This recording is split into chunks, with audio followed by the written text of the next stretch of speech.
감사합니다. 우리 오늘 또 함께 예배드리며 또 하나님의 뜻을 알며 또 하나님 찬양함으로 또 은혜 주심을 감사하고 또 이 시간 이 책을 통하여서 또 하나님께서 우리에게 말씀하시는 것을 우리가 듣기를 원합니다. 하나님 이스라엘 백성들이 주님이 말씀하심에 귀 기울이고 주를 의지함으로 주의 음성에 청종하며 귀 기울였을 때에 하나님 승리할 수 있었던 것처럼 우리가 세상에 많은 소리들이 있지만 그 소리에 집중하지 않고 하나님의 소리, 하나님의 음성을 청종하고 그 소리에 귀 기울일 때 우리의 인생에서 매일매일 주로 인하여서 승리할 수 있는 우리 모두가 되게 하여 주시옵소서.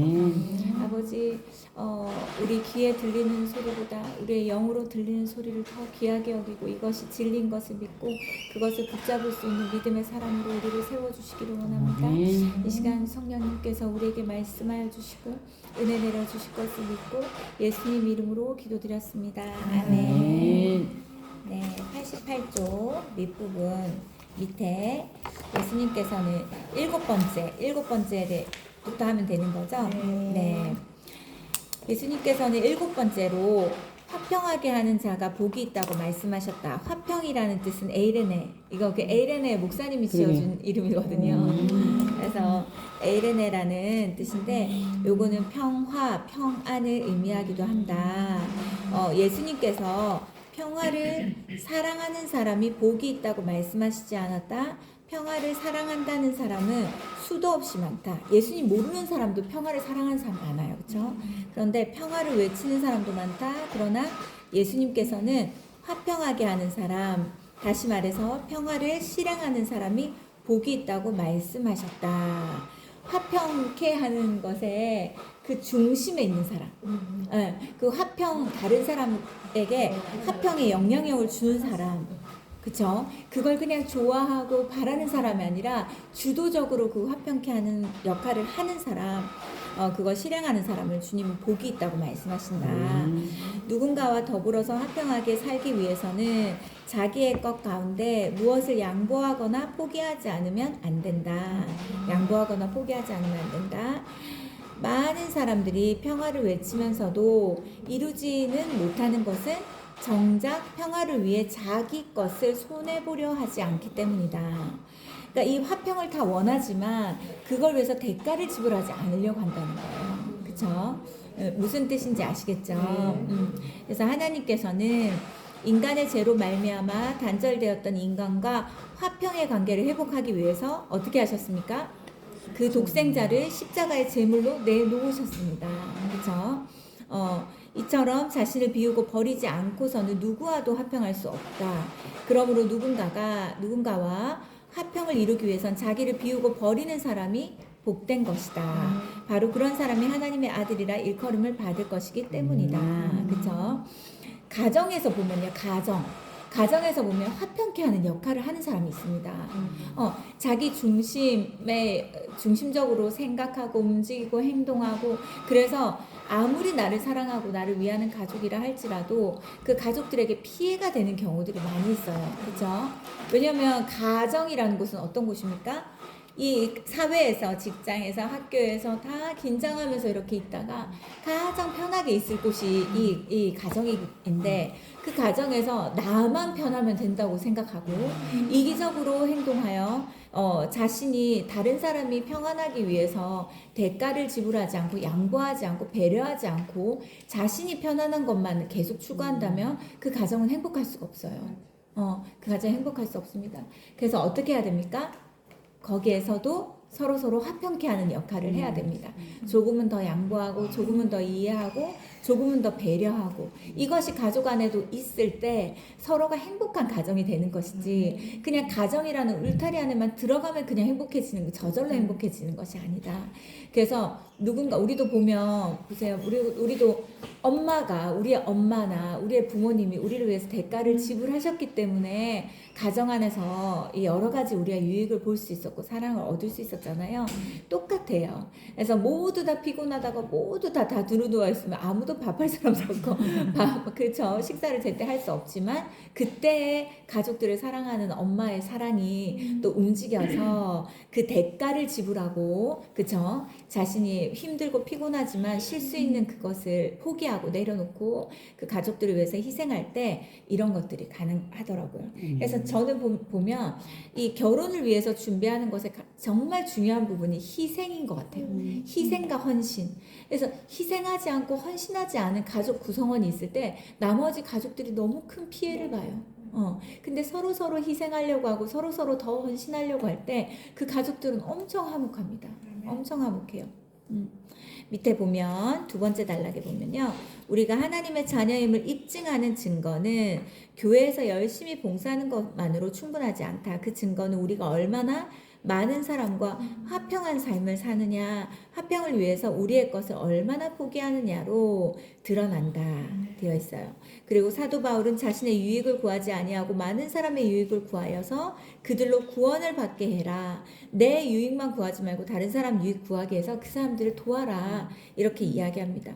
밑에 한마디로 화평케 하는 사람이 되라는 것이다. 우리가 누군가와 화평하기 위해 우리의 유익을 구하지 않고 그의 유익을 구할 때 우리로 인해서 그 사람이 구원을 받을 것이다.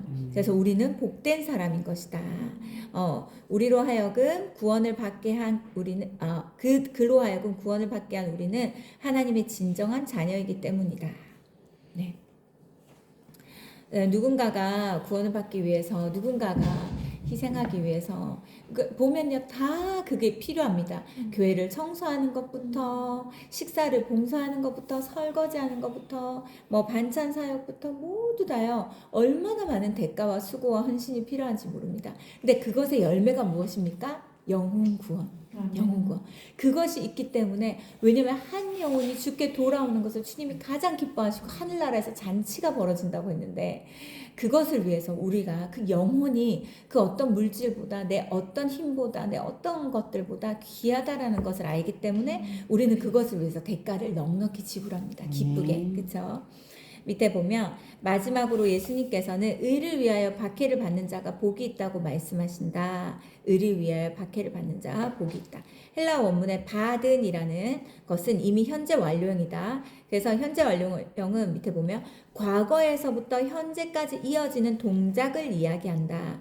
그러니까 과거나 현재 어느 한 시점에서 박해를 받는 사람이 아니라 과거부터 지금까지 의를 위해 계속 박해받고 있는 사람이 복되다고 예수님께서 말씀하신 것이다. 우리가 예수님을 믿으면 복 받아요. 좋은 일이 엄청 많아요. 행복한 일이 엄청 많아요. 그렇잖아요. 근데 그거는 당연한 거예요. 왜냐면 하나님은 우리에게 복을 명하셨기 때문에. 네, 하나님께서 사람을 만드시고 복 주셨다고 하셨어요. 우리가 복을 누리고 그것 안에 거하는 것은 너무너무 당연히 합당하게 누려야 되는 것입니다. 그런데 그것만 있는 것이 아니라 우리가 제대로 예수님을 믿을 때, 예수님을 믿지 않고 그것에 대한 거부감과 불편함을 가지고 있는 사람으로부터 우리가 박해를 받게 됩니다. 그것에 대한 우리가 불편함을 우리가 경험하게 됩니다. 그럴 때 우리 어떻게 됩니까? 주님이 말씀하신 이것을 기억하고 의를 위하여 박해를 받는 자는 복이 있다 했다. 나는 복 있는 사람이다. 이렇게 나 지금 제대로 예수님 믿고 있는 거구나.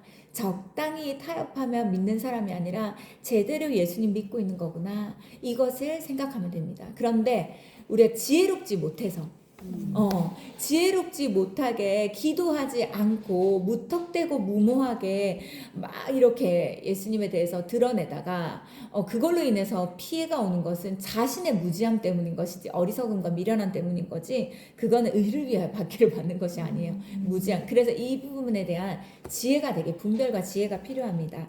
그래서 내가 정말 순수하고 진심으로 주를 섬기고 주를 사랑하는데 그것으로 인한 공격과 여러 가지 어려움들이 있다. 그러면 우리는 복된 사람이다. 주님이 말씀하십니다. 네. 자, 밑에 보면 요즘 그리스도인들은 예수님 믿는다고 박해와 순환에 따르는 시대는 지났다고 얘기한다. 그러나 이것은 결코 사실이 아니다. 그렇게 말하는 사람들은 하나님의 의를 실천해 보지 않은 본 적이 없는 사람들이다. 지금도 하나님의 의를 실천하려 하며 어떤 형태로든지 박해와 불이익이 뒤따른다. 어려움들이 있습니다.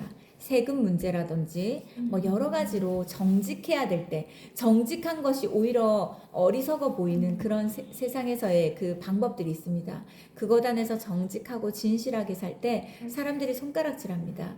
그런데도 우리의 공급자는 하나님이시다. 그리고 하나님 경외하는 마음으로 그 모든 것들을 정직하게 했을 때 사람들에게는 박해를 받을지 모르지만 내 마음과 중심이 주합해서 믿음을 지키기 위한 진실함이 있을 때 하나님께서 그 사람을 복되게 하시고 반드시 세워주시고 높여주십니다. 지금 박해를 받는 곳이 이슬람권이나 공산권이라고 생각하는데 그렇지 않아요. 우리가 주님을 믿음으로 말미암아 우리에게 불이익이 올 수 있는 모든 것들이 우리에게 오는 박해입니다. 그리고 내가 진정한 그리스도인이라는 것을 그때에 확실하게 알면 되는 것입니다. 네. 자, 그 다음 한 중간쯤 보면 소설가 김성일 장로님은 모 재벌 그룹에서 이 사람 굉장히 이제 인정받고 많은 부와 권위와 명예와 모든 것들 받았던 엘리트였습니다. 총애를 받았던. 그러나 예수님을 영접한 이후에 모든 업무를 신앙 양심에 따라 처리하려고 애썼다. 술도 끊고 거짓과 타협하지도 않았다. 그로 인해 그분은 이사직을 끝으로 회사를 떠나야 했다. 왜 이 사람에게는 이런 결정을 할 수 있을까요? 왜?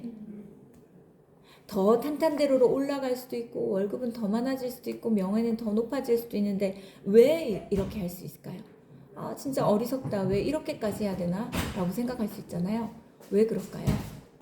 왜 우리 중국 선교사님 박내선 장로님이라고 우리 예전에 기도 사역해 주신 그분도 굉장히 공무원직으로 높은 직에 있었던 분이세요. 근데 그분도 그것을 내려놓고 이제 훈련받고 선교사가 되기로 헌신합니다. 왜 이런 일들이 있을까요? 뭘까요? 무엇이 그분들을 그렇게 결정하게 만들까요? 믿음. 믿음. 무엇에 대한 믿음? 하나님 앞에서 그분들에게는 이 세상에서의 명예와 물질과 권력이 중요하지 않아요. 내가 나에게 주어진 시간, 나에게 주신 생명, 내 몸을 가지고 내가 하나님께서 말씀하신 더 가치로운 것을 위해서 사용할 수 있다면 그것이 이분들에게는 명예와 물질과 권력보다 더 귀하고 소중한 것입니다. 그래서 덜 중요한 것을 더 중요한 것을 위해 내려놓을 수 있는 것이에요. 이런 사람은 무엇을 확실히 믿습니까? 이 세상에서의 이 세상에서 우리가 사는 100년의 시간을 믿는 것이 아니라 그동안 우리가 누리고 행복할 수 있는 것이 다라고 믿는 것이 아니라 영원한 나라, 하나님 나라에서 수천 년, 수만 년 누릴 우리의 영광, 우리가 주의 나라를 위해서 이 땅에서 살아서 하나님께서 말씀하신 것에 순종함으로 잠깐의 이 세상의 영광이 아니라 영원한 영광을 누리고 그것을 취하고 그것을 붙잡고 그것이 중요하기 때문에 이 세상의 잠깐의 영광을 내려놓을 수 있는 것이에요. 뭔지 아시겠죠? 네. 이런 사람들은 굉장히 모든 것에 자유합니다. 어떤 것으로도 이 사람들을 묶어놓을 수가 없어요. 매일 수가 없습니다. 왜냐하면 하나님 나라가 가장 가치로운 사람이기 때문에 그렇습니다. 자 보세요. 91쪽 오른쪽에 보면 두 번째 줄 보면 이제 포도주 얘기가 나옵니다. 외국에서는 실제로 식사할 때 이제 포도주를 한 잔씩 마시는 것이 그것이 술이라는 개념이 아니라 그냥 식사의 한 부분입니다. 그런데 이 목사님은 어떻게 했습니까? 그것에 대해서 계속 거절합니다. 두 번째 줄 보세요. 나에게는 모든 것이 가하지만 내가 포도주를 마심으로 혹 누군가 실족할 수 있기 때문이었다. 내가 썬데이 크리스찬이었던 시절에 나는 주중에는 매일 술독으로 빠져서 살았다. 이분이 굉장히 허랑방탕하게 살았던 사람이었기 때문에 술이 주는 그 힘이, 그 술이 주는 즐거움, 술이 주는 쾌락이 얼마나 큰 것인지 이미 다 경험한 사람이에요.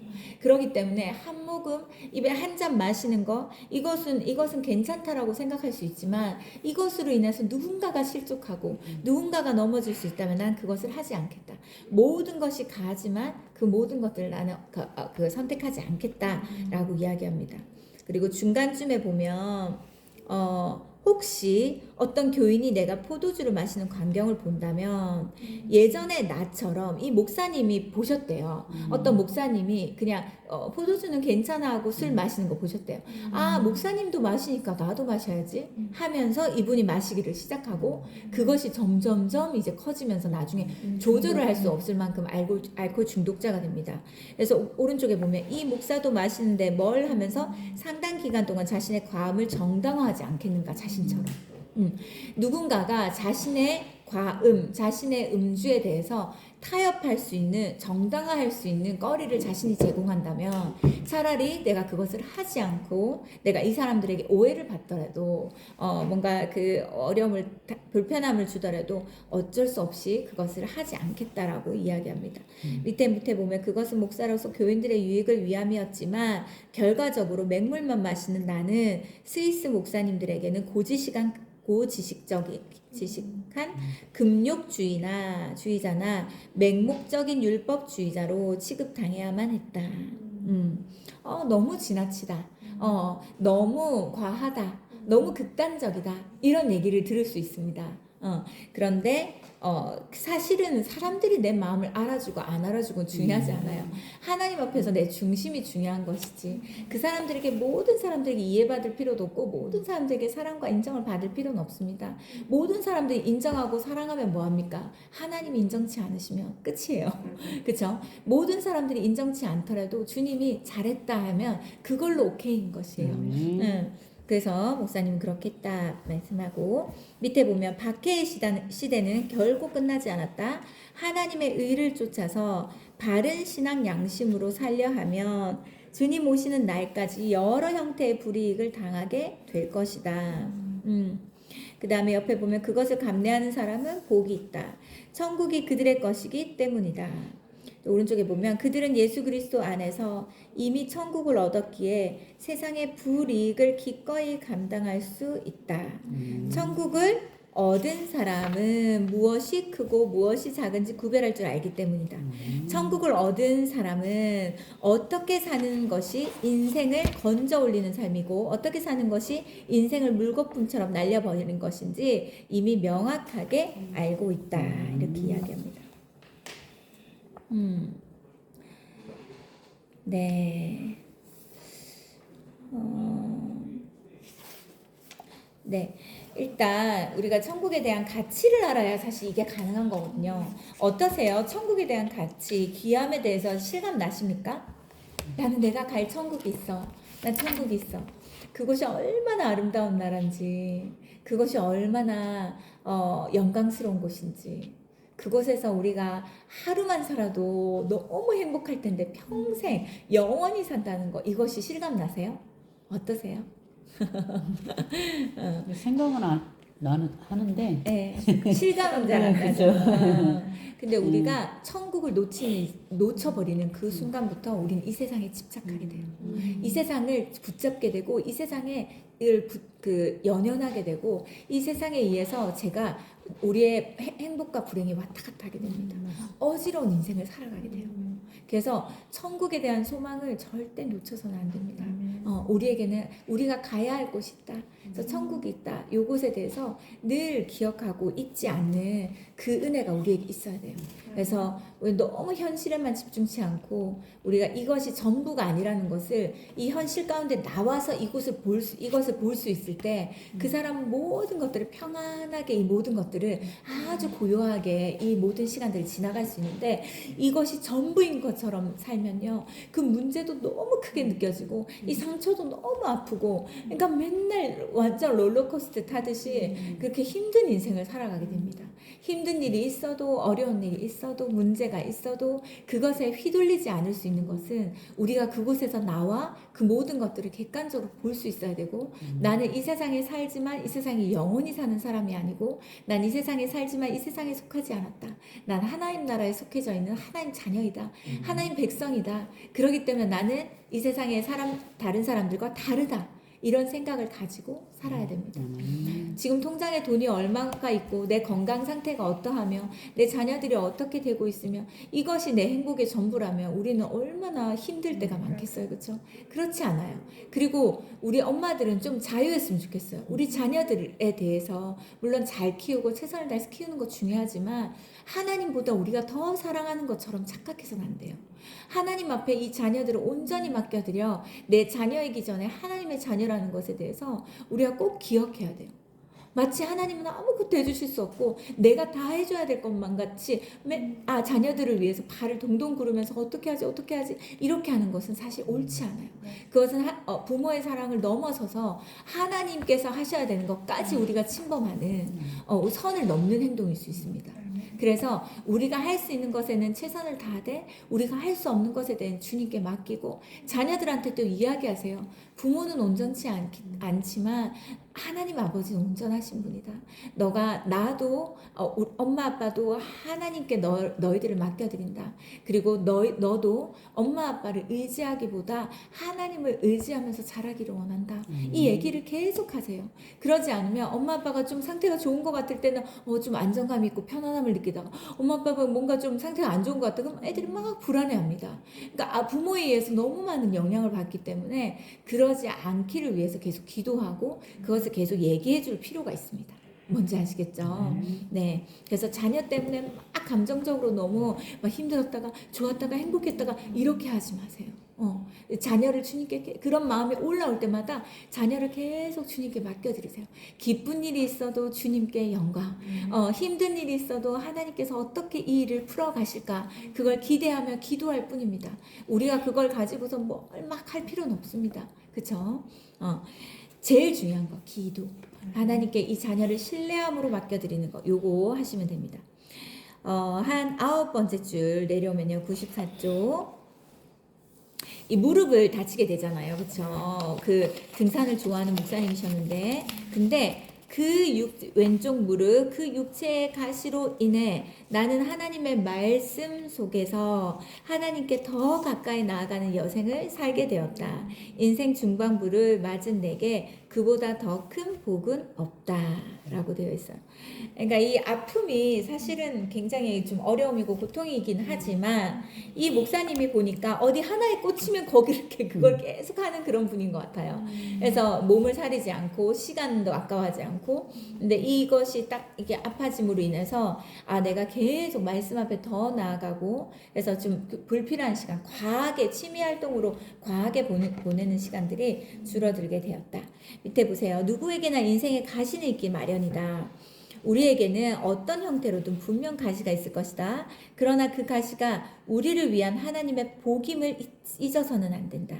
그 가시 때문에 더욱 하나님의 말씀을 좇으며 그 가시로 인해 하나님께 더욱 가까이 나아가라. 그 가시 덕분에 우리는 우리를 스쳐 지나가는 모든 시간을 영원으로 건져 올릴 것이고 이 땅에서부터 천국을 누리게 될 것이다. 우리로 하여금 하나님을 찾게 하는 무엇 그쵸? 그게 가시예요. 그게 자녀일 수도 있고 그게 재정일 수도 있고 그게 남편일 수도 있고 그게 뭐 육체의 어떤 고통일 수도 있고 여러 가지가 있을 수 있습니다. 그렇지만 그것이 주께로 가게 하는 뭔가 더 큰 어떤 그 동기가 된다면 그것이 우리에게 오히려 복이다. 그래서 사도 바울은 내게서 이 가시를 제거해 달라고 했을 때 주님 뭐라고 했습니까? 내 은혜가 내게 족하다 이렇게 말했어요. 그렇죠? 밑에 보세요. 한자로 복을 풀어보면 보일시, 한일, 입구, 발전이 된다. 한자의 입구는 언제나 사람인과 동일시된다. 따라서 한자 복의 문자적인 의미는 한 사람이 자신의 밭을 다른 사람에게 보여주는 것이다. 내 밭을 다른 사람에게 보여주는 거 이게 복이다. 세상 사람들은 자신이 복받은 사람임을 드러내고자 할 때 자신이 얼마나 큰 재물이나 출세의 밭을 일구었는지를 과시한다. 사람들한테 보인다. 그러나 예수님께서 가르쳐 주신 복의 의미를 바르게 깨달았다면 우리는 세상 사람들에게 보여줄 수 있는 어떤 밭을 지금까지 일구어 왔는지를 생각해 봐야 된다. 우리의 밭이 지금 세상의 것들로만 가득 차 있다면 그것은 하나님께서 주신 복이 아니다. 그 밭은 머지않아서 큰 화건이 될 것이기 때문이다. 우리가 세상을 향해서 보여줄 수 있는 밭은 심령이 가난한 삶, 애통하는 삶, 온유하는 삶, 의에 줄이고 목말라 하는 삶, 긍휼히 여기는 삶, 마음이 청결된 삶, 화평케 하는 삶, 의를 위하여 박해를 받는 삶의 가치다. 그와 같은 삶이 이 세상의 그 어떤 보석보다 더 아름다운 것은 하나님 안에서 이미 영원으로 건져 올린 삶이기 때문이다. 이것이 우리의 밭에 우리의 삶에 가득하다면 그 사람은 정말 복 있는 사람이라고 이야기합니다. 밑에 말씀 같이 사도 바울이 이 땅에 남긴 마지막 말입니다. 요거 같이 한번 읽어보겠습니다. 시작. 현재와 같이 내가 벌써 부어지고 떠날 시간이 가까웠도다. 나는 선한 싸움을 싸우고 나의 달려갈 길을 마치고 믿음을 지켰으니 이제 후로는 나를 위하여 의의 멸관이 예비되었으므로 주 곧 의로우신 재판장이 그날에 내게 주실 것이며 내게만 아니라 주의 나타나심을 사모하는 모든 자에게도 오니라. 네. 나는 선한 싸움을 싸우고 나의 달려갈 길을 마치고 믿음을 지켰다. 이 땅에서. 그죠? 이제 후로는 나를 위하여 의의 면류관이 예비되었다. 의로우신 재판장이 그날에 내게 주실 것이다. 내게만 아니라 주의 나타나심을 사모하는 모든 자에게다. 그죠? 우리가 주님 앞에 갈 때, 우리 인생을 딱 마감했을 때, 난 선한 싸움을 싸우고 나의 달려갈 길을 다 마치고 믿음을 지켰다. 라고 사도 바울처럼 말할 수 있어야 됩니다. 네. 그리고 나를 위하여 의의 면류관이 예비되었다. 내가 그날에 그걸 받을 것이다. 그렇지만 우리에게도 그것이 준비되어 있다. 이렇게 이야기합니다. 우리가 천국은 다 똑같이 갈 수 있어요. 예수님 믿으면. 근데 영광은 다릅니다. 면류관은 달라요. 그쵸? 근데 그것이 순간의 영광, 순간의 면류관이 아니라 영원히 우리를 빛나게 하는 면류관입니다. 그리고 영광입니다. 이것을 아는 사람이 이 땅에서 우리가 주의 나라를 위해서 살아갈 수 있고 주님 말씀하신 그 뜻을 이루며 살아가게 되는 것입니다. 근데 보세요. 로마 감옥에 갇힌 바울은 자신의 죽음이 임박하였다. 근데 세 번째 줄, 나는 선한 싸움을 다 싸웠다. 달려갈 길을 다 마쳤다. 그리고 믿음 지켰다. 그래서 하나님께서 나를 위해 의의 면류관 예배해 주셨다. 내가 평생 일구원에 온 내 인생의 밭이 바로 이거다. 라고 이야기하는 거. 나중에 돌아가실 때 뭘 남기고 싶으세요?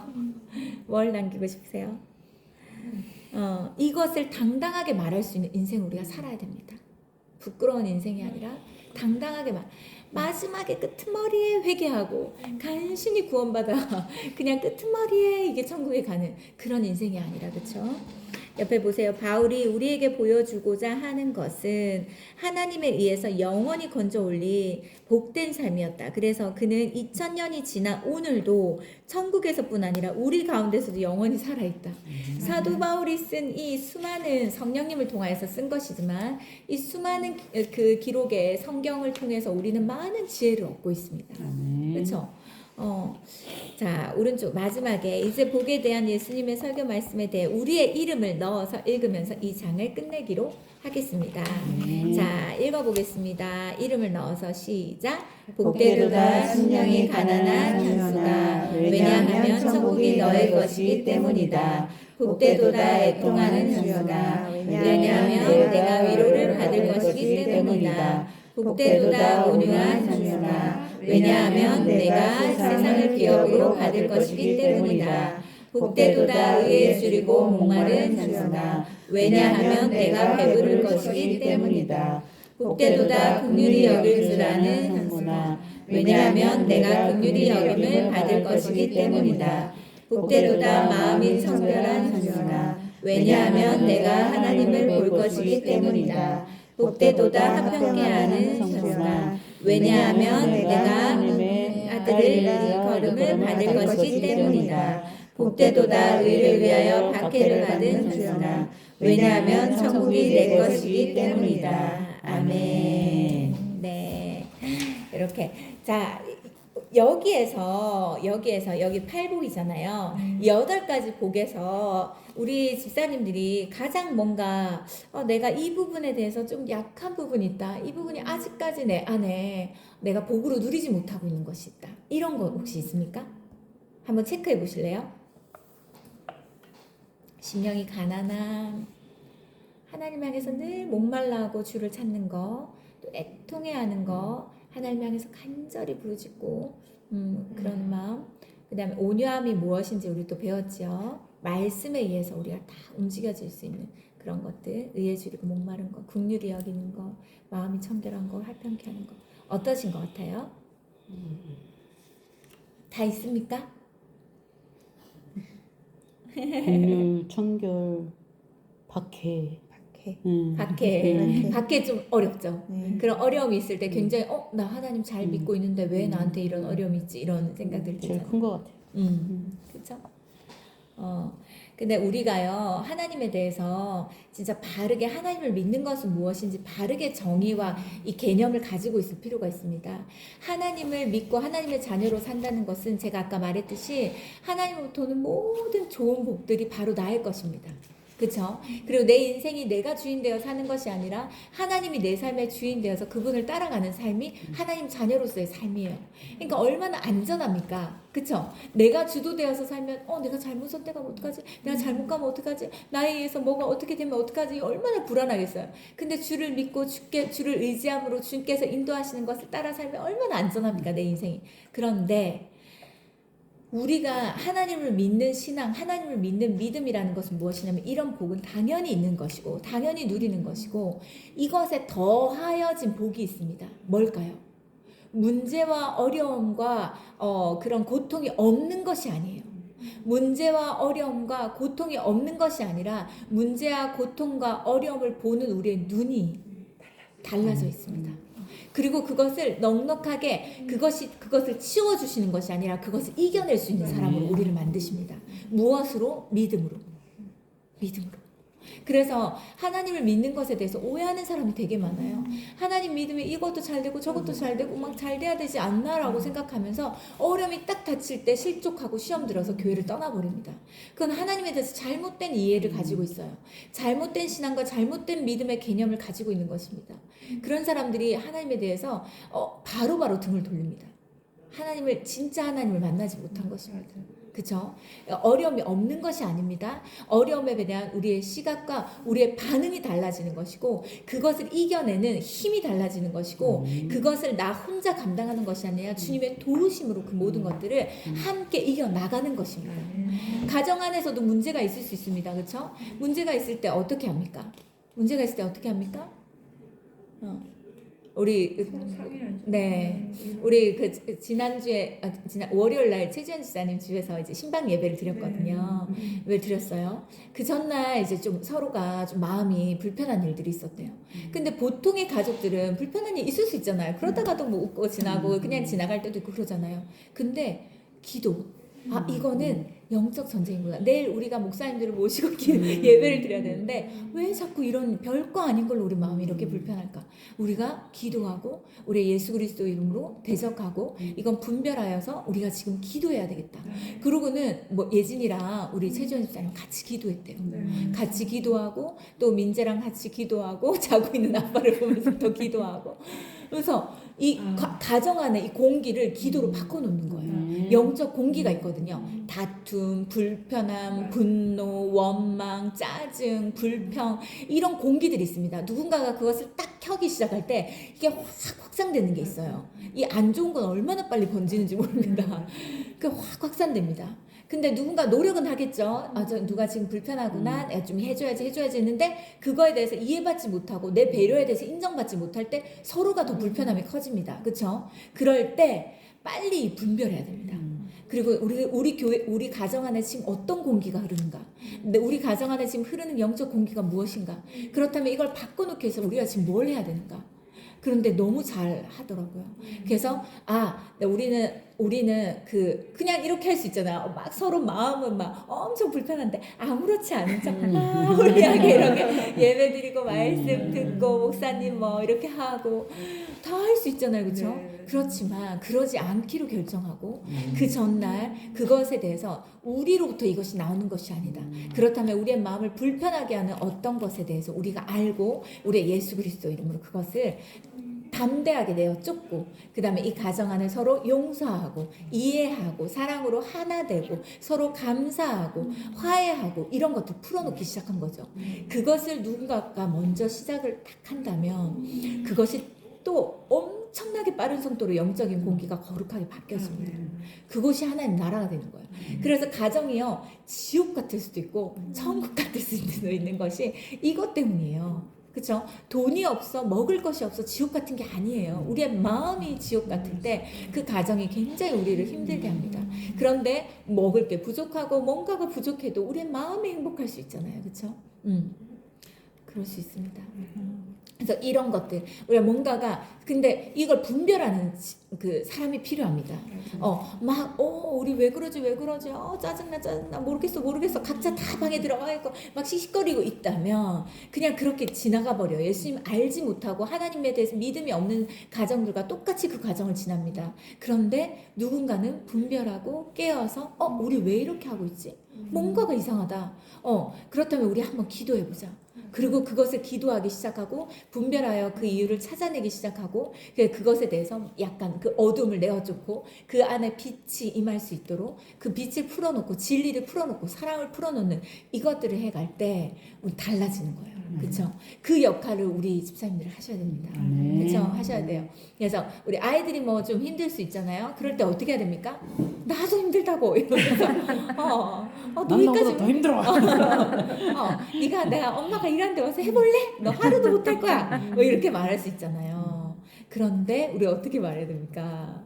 너 많이 힘들었구나. 너 많이 힘들었구나. 들어줘야지. 그치. 그러고는 그 사람 입장이 되어서 충분히 헤아려주고 엄마도 오늘 많이 힘든 일 있었어. 그런데 엄마 너 위해서 기도할게. 라고 이야기하면 기도한다는 그 한마디가요. 타타타닥 잔소리하는 것보다 아이의 마음을 움직입니다. 엄마도 오늘 하루 종일 힘들었을 텐데. 그러니까 우리가 사랑을 실천하잖아요. 그럼 우리가 말로 설명하지 않은 모든 것들이 아이들은 다 전달됩니다. 그런데 다다다다닥 우리가 말로 잔소리로 다 전하잖아요. 그거의 길을 다 닫아요. 마음이 다 닫혀서 하나도 전달되지 않는다고 생각하면 돼요. 그리고 그것을 막 맞대응할 수 있는 다른 말을 또 막 합니다. 그래서 나는 이래서 힘들었고 이렇게. 그럼 이제 뭐 엉망진창이 되는 거죠. 그렇게 되지 않기 위해서 빨리 그것을 좋은 방향으로 바꾸어가는 것이 되게 필요합니다. 이번 주에 있었던 일인데요. 이 얘기를 하나 해드릴게요. 의기가 그러니까 우리 교회 센터에서 오는 애가 있잖아요. 네. 센터에서 오는 애들이 있어요. 근데 센터에서 오는 애가 2명이 있고 가끔씩 교회 선물 줄 때 어린이날이나 이럴 때 오는 애가 1명 있어요. 요 셋이서 그 반짝이는 센터에서 엄청나게 심하게 싸운 거예요. 근데 그 심한 정도가 어느 정도냐면 부모를 욕을 한 거예요. 근데 입에 담지 못할 욕을 한 거예요. 그거를 애들이 뭐라고 하더라? 폐류나? 아니, 그러니까 뭐라 해가지고 약간 가족들을 공격하는 그게 가장 센 욕이래요. 그 가족을 공격할 때 친구랑 싸울 때 해가지고 패드립이라는 게 있어. 패드립. 그래가지고 그걸 한 거예요. 근데 그것도 카톡으로 막 엄청 장문으로 막 입에 담지 못할 더러운 말들을 다 해가지고 막 욕을 퍼부은 거예요. 근데 그거를 부모가 본 거예요. 어머. 그래서 완전 난리가 난 거예요. 근데 걔가 우리 교회를 얼마 오지 않은 우리 교회 다닌 지 얼마 안 되는 거예요. 근데 얘가 교회를 다니기 전에 그런 욕이나 이런 것들 좀 많이 했던 것 같아요. 그리고 가정이 또 어렵다 보니까 뭐 여러 가지 그럴 수 있겠죠. 그런데 걔가 있고 우리 걔 이제 그 카톡으로 그 부모를 욕한 걔가 있고 그걸 들은 애가 있고 그 중간에 또 한 명이 또 있었던 거예요. 이 셋이서 엄청나게 싸워가지고 이제 뭐 절교하겠다 뭐 하겠다 뭐 이러고 있는 거예요. 근데 의기가 드럼을 가르친 애예요, 둘 다. 해가지고 그 얘기를 딱 듣는데 근데 무슨 얘기를 했냐면 한 애가 이 두 애 말고 나머지 한 명이 뭐라고 얘기했냐면 얘 카톡을 본 그 부모가 얘를 만나려면 어딜 가면 되냐. 왜냐면 얘가 센터를 그만뒀거든요. 복명동으로 이사를 가서 어딜 가면 되냐. 했더니 집은 복명동인데 집은 잘 모르고 교회를 같이 다녀요. 드림교회. 이렇게 얘기를 한 거예요. 그럼 내가 그 교회로 가겠다. 걔를 만나러. 이렇게 된 거예요. 그 이야기를 의기한테 합니다. 그래서 지금 심각한데 선생님 어떻게 해야 되냐고 막 이런 거예요. 그래서 의기가 이게 예배 시간에 들어오면 골치 아픈 거예요. 그렇죠? 예배 시간에 갑자기 누가 들어올 수도 있고 나와 이렇게 할 수도 있고 얼마나 이분이 지금 분노와 화와 이것이 막 가득 차 있기 때문에 그래서 막 아무튼 그런 상황. 그래서 이제 걔 둘이서 이제 먼저 얘기를 하고 가끔 온다는 애가 지난주에 어린이날 선물을 받으러 온 거예요. 그래서 요 3명을 앉혀가 그 쉐마스쿨에 쿠킹하러 왔어요. 그래서 3명을 앉혀가지고 의기가 이야기를 한 거예요. 다 얘기를 이제 들어보고 이제 그거에 대해서 누가 잘못했는지 이 얘기를 들어보니까 얘가 그 부모 욕을 했다는 걔가 친구한테 속상해가지고 막 얘기를 했는데 나 너무 속상하다 얘기했는데 그럴 때는 네가 화나는 대로 다 얘기하는 거야. 나는 못해 그랬더니 얘가 폰을 뺏어가지고 그 욕을 다 적어가지고 전송을 해버린 거야. 그러니까 얘가 한 게 아닌 거죠. 그러니까 얘도 되게 억울한 거죠. 그러니까 근데 이걸 아무리 말해도 이미 그건 내 이름으로 내 톡으로 가버렸고 그걸 부모가 봐버렸기 때문에 자기의 잘못인 거예요. 이거는. 그래서 아무튼 그런 얘기를 쭉 오가면서 이렇게 하면서 일단은 이제 그 얘기를 다 듣고 이거는 우리 모두 다 너무너무 너희 셋 다 모두 다 잘못한 것이다. 그렇다면 지금부터 서로 사과하고 용서하는 일들을 할 것이다. 그랬더니 절대 안 한다고 그러는 거예요. 절대. 나한테 잘못한 건 괜찮은데 내 엄마에 대해서 내 아빠에 대해서 얘기한 건 난 절대 용서할 수 없다. 이런 얘기를 한 거예요. 근데 이제 의기가 뭐라고 얘기했는데 속으로 엄청 기도했대요. 왜냐면 이게 문제가 될 수 있잖아요. 드림교회라고 말을 했는데 그래가지고 이제 속으로 계속 기도하면서 이제 이 얘기를 한 거예요. 교회가 너희들한테 어떤 곳이니? 이렇게 물어봤어요. 그랬더니 교회 모르겠어요. 막 이러고 막 다 뿔나가지고 얼굴 벌게가지고 씩씩거리면서 막 이러니까 교회는 사랑을 실천하는 곳이야. 사랑을 알고 하나님 사랑을 알고 그 사랑을 실천하는 곳이야. 걔네들이 드럼 비용을 수업료를 다 안 받고 센터 애들이기 때문에 의기가 다 섬기고 있거든요. 그래서 이제 그 얘기를 한 거예요. 내가 너희들에게 내 시간을 내서 이 드럼을 가르쳐주는 내가 이 시간에 쉴 수도 있고 내가 이 시간에 내 시간을 보낼 수 있는데 내가 이 시간에 내 시간을 내어서 비용을 받지 않고 수업료를 받지 않고 이렇게 하는 이유가 뭘까? 난 하나님께 사랑을 배웠기 때문에 그 사랑을 실천하고 있는 거야. 근데 이 사랑을 너희는 지금 받고 있는데 너희가 이 사랑을 실천할 수 없다라고 한다면 그러면은 하나님께서 어떻게 보실까? 너희는 받고만 싶어 하는 사람들인 거야. 그래서 이제 그 얘기를 이제 한 거예요. 그러고는 내가 어렸을 때 우리 혜원이랑 혜인이랑 싸웠을 때 항상 했던 것이 있었어. 그게 서로를 용서하는 것이고 그게 내가 감정적으로 지금 용서가 안 된다 할지라도 용서를 말할 때 내가 용서하는 사람이 되어 있더라. 그러면서 우리 그 서로 미안한 것에 대해서 사과를 해보자. 그리고 내가 진심으로 얘기하면 사람의 마음을 움직이게 되어 있어. 그리고 이제 그 말을 딱 하고 나니까 얘네들이 감정적으로 흥분된 게 가라앉아지면서 이제 얘기를 한 명씩 얘기해보자. 미안한 걸 얘기해보자 하는데 하나이가 그 왜 톡으로 친구가 잘못해가지고 그 한 거 있잖아. 걔가 엄청 진심으로 눈물을 뚝뚝 흘리면서 미안한 것을 엄청 구체적으로 얘기를 하더래요. 의기 마음이 되게 감동이 될 만큼 그렇게 하더래요. 그래서 잘했다. 아주 잘 표현했다. 걔 이 얘기를 듣고 넌 어떻게 할래? 용서할래? 라고 했더니 용서를 한다고. 그래가지고 그 자리에서 용서하고 서로 미안했던 것에 대해서 말하고 오해했던 것에 대해서 말하고 그러면서 울고 불고 난리 난 거예요. 그리고 마지막으로 또 해야 되는 게 있다. 이것도 우리 엄마가 꼭 하라고 한 거다. 진짜 싫었는데 이게 참 중요하더라. 서로 안아주는 거야. 용서했다면 용서한다고 말해주고 용서한다고 말할 때 그 사람 잘못한 것부터 자유로워지기 때문에 이거 용서한다고 안아주라. 싫다고 웃으면서 싫다고 막 그런 거예요. 근데 너무 중요하다. 그런데 이제 딱 아는과 동시에 웃음이 터진 거예요. 그리고 막 깔깔거리면서 막 웃으면서 이렇게 하는 거예요. 근데 지금부터 나랑 약속해야 된다. 이 일이 있기 전보다 더 가깝게 지내야 된다. 이 일이 있어서 그냥 화해는 했기 때문에 서먹서먹하게 인사만 하고 지내는 건 진정한 화해와 진정한 용서가 아니다. 이전보다 더 깊이 더 친밀하게 이렇게 지내야 된다. 그럴 때 너희는 세상에 둘도 없는 친구가 될 수 있다. 이제 이 얘기를 한 거예요. 그러고는 그 얘기를 하고 집에 와가지고 막 엄청나게 자랑하면서 엄마 내가 오늘 뭘 했는 줄 알아. 그래서 내가 탁 듣고 나서 너무 뿌듯한 거예요. 그리고 내가 칭찬해 줬어요. 내가 한 거보다 너가 더 잘했다. 엄마보다 너가 더 잘했어. 너 진짜 선생님다운 모습이었어. 그게 진짜 선생님이야. 드럼을 몇 개를 더 가르쳐주고 뭐 테크닉을 몇 개를 더 가르쳐주는 것보다 그 아이는 그런 용서를 너한테 배웠기 때문에 앞으로 그런 용서를 하는 사람이 될 거고 그 아이가 어른이 되었을 때 누군가에게 그런 용서를 가르치는 사람이 될 거야. 그렇기 때문에 넌 너무너무 잘했다. 그러면서 자, 이 얘기를 하는 거야. 화평케 하는 자는 복이 있나니 나는 하나님의 아들이라 일컬음 받을 것이다. 엄마 나 하나님의 아들이라 이렇게 하는 거예요. 그리고 이런 것을 나도 싸울 때마다 이렇게 해야 돼서 너무 힘들었지만 이거를 엄마한테 배웠기 때문에 또 이걸 할 수 있어서 되게 감사했다고. 그래서 의기는 엄마한테 감사하고 너는 나보다 더 낫다. 그러고는 또 감사하고 그러고는 하나님께 감사하는 그런 시간들을 보냈어요. 그러면서 얘네들이 이제 마음이 다 풀린 거예요. 다 풀리고 막 그 단톡에서도 나가고 막 난리가 아니었는데 아무튼 그게 다 풀려가지고 얼마나 교회 안에서 그러면 얼마나 불편해요. 근데 아무튼 그렇게 화목하게 잘 지내는 거예요.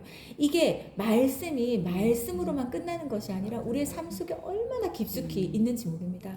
그리고 우리가 그런 역할을 할 때 하나님은 너 내 자녀야, 너 내 아들이야, 너 내 딸이야 라고 우리를 향해서 내가 우리 아들의 의기를 자랑스러워. 너 진짜 잘했어. 이걸 아는 사람은 그 아이들 말고는 아무도 없거든요. 근데 잘했어라고 자랑스러워하는 것처럼 우리가 이런 역할을 직장에서든 어디서든 그 뭐 셀 안에서든 만나는 관계 안에서 해 나갈 때 하나님께서 우리를 너 진짜 내 딸이야 자랑스럽다 하고 우리를 자랑스러워 하시는 거죠. 뭔지 아시겠죠? 네, 세 번째 회개 가보겠습니다. 우리 읽은 거 오늘 나누고 오늘 딱 끝나면 맞을 것 같아요. 제일 마음에 와닿는 부분들 한마디씩 나누시고 이제 오늘 마무리하도록 하겠습니다. 이제 9시 10분에 다 마치기로 다 같이 약속을 했어요. 그래서 하도록 하겠습니다. 누구부터 나눠주실까요? 네, 여기 체크는 안 해놨는데